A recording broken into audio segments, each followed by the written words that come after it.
آپ کو معلوم ہے ہمارے نبی صلی اللہ علیہ وسلم نے جب وہ مکہ مکرمہ سے نکلے ہجرت کن کے ساتھ میں نکلے؟ ساتھ میں بولو کن کے ساتھ میں نکلے؟ حضرت ابو، اچھا پورا مجمع بولے گا، بولو نا، کوئی حرج کرو، بات کرو نا، بہت پتے کی باتیں سننا، پھر مجھے ایک اور واقعہ بہت اچھا سنانا بھی یاد آ رہا ہے آپ کی برکت سے، سب سنیں گے نہیں انشاءاللہ۔ اچھا ہجرت کے لیے ہمارے نبی نکلے، ساتھ میں کون تھے؟ حضرت ابو بکر، اور اللہ نے فرمایا جو مکہ مکرمہ چھوڑیں گے وطن سے بے وطن ہوں گے، اور جو مدینہ جائیں گے اللہ نے فرمایا میرے نزدیک وہ سب بندے کامیاب ہو جائیں گے۔ اللہ نے فرمایا الذین آمنوا وہاجروا وجاہدوا فی سبیل اللہ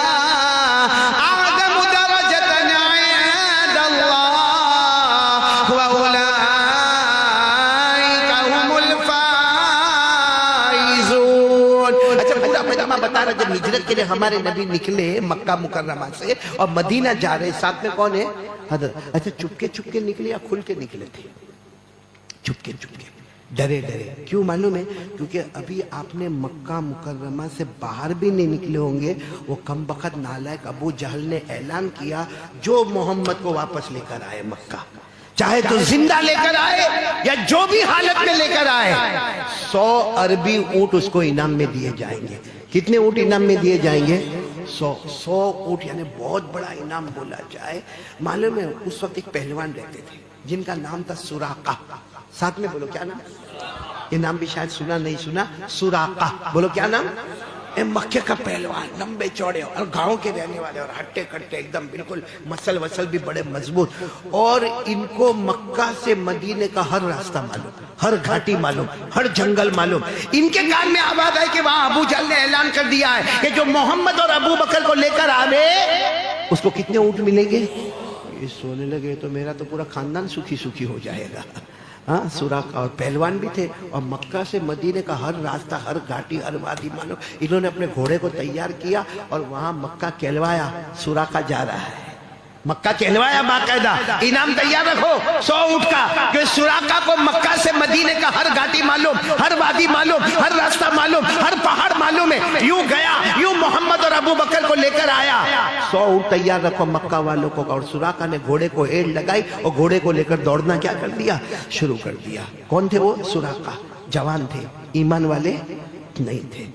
اچھا ہمارے نبی آپ کو معلوم ہے جب ہجرت کے لیے نکلے تو غار ثور ایک غار تھا جس میں اللہ کے رسول اور حضرت ابو بکر صرف 2 تھے، اور کوئی تھا؟ اس لیے حضرت ابو بکر کو کسی نے پوچھا تھا، حضرت عمر نے کہا تھا کہ وہ جو تم غار میں نبی کے ساتھ اکیلے تھے اور 3 رات تم اکیلے تھے، وہ رات میرے کو دے دو، اس کا ثواب میرے کو دے دو۔ حضرت ابو بکر نے کہا تھا عمر تمہاری زندگی بھر کی نیکی ایک پلے میں ہوگی، یہ 3 رات میرا پلہ کہاں سے کہاں بھاری کر دے گی، جس کو اللہ نے فرمایا اذ ہما فی الغار اذ یقول لصاحبہ لا تحزن ان اللہ معنا فانزل اللہ سکینتہ علیہ وأیدہ بجنود لم تروها وجعل کلمۃ الذین کفروا السفلی وکلمۃ اللہ ہی العلیٰ۔ اللہ تبارک و تعالیٰ نے وہ غار کا ذکر کیا، بولو جس میں کون تھے؟ حضرت ابو بکر اور حضرت جناب نبی کریم صلی اللہ علیہ وسلم۔ چلو غار سے نکلے، بولو 3 رات کے بعد کہاں سے نکلے؟ ساتھ میں بولو کہاں سے نکلے؟ غار سے نکلے۔ اچھا غار سے نکل کر چلے، پیچھے کون آ گئے؟ سراقہ کو اندازہ تھا کہیں چھپے ہوئے، کیونکہ راستے میں نظر مطلب کہیں چھپے ہوئے، نکلیں گے کہ فوراً مجھے حرکت ہوگی، اور برابر حرکت ہوئی۔ سراقہ نے دیکھا، بس اس نے گھوڑے کو دوڑایا، اب گھوڑا دوڑ رہا ہے، آگے اللہ کے رسول صلی اللہ علیہ وسلم اور حضرت ابو بکر صدیق رضی اللہ تعالیٰ عنہ۔ حضرت ابو بکر کی نظر پڑی اور برابر پہچان گئے کون ہے؟ دیہاتی آدمی ہے، پہلوان آدمی ہے، مضبوط آدمی ہے۔ کہا اللہ کے رسول سراقہ ہم کو پکڑنے آ رہا ہے۔ ہمارے نبی نے اتنے پیار سے فرمایا آنے دو نا، بولو سبحان اللہ، کہ ایک دم قریب۔ حضرت ابو بکر نے کہا اللہ کے رسول بہت قریب ہے، بہت قریب ہے، سننا میری طرف دیکھنا۔ ہمارے نبی نے یوں چہرہ یوں مبارک گھمایا، سراقہ کو دیکھا، وہ دیکھنا کیا تھا کہ گھوڑا زمین میں ٹھسنا شروع ہو گیا، بولو سبحان اللہ، گھوڑا زمین میں ٹھستے جا رہا ہے،